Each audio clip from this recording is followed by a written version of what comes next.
tugiye kureba umuntu waramye imyaka myinshi mu rubyaro rwa Adamu ndetse no mu mateka.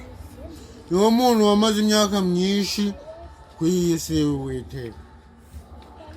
Bamwita Metusela. Uwo Metusela yabyawe na Henoki. Henoki amara imyaka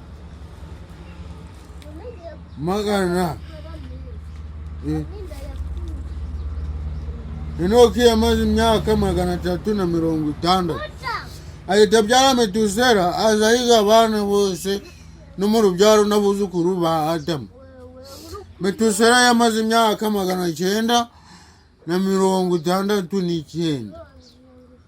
Niwe mwana wo mu rubyaro rwa Adamu wamaze imyaka myinshi, akaba ari nawe wamaze imyaka myinshi ku isi y'Uwiteka.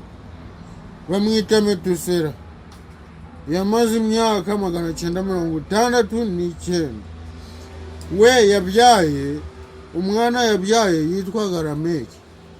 Lameki we yamaze imyaka 777. Banamwita Metusela, niwe wamaze imyaka myinshi.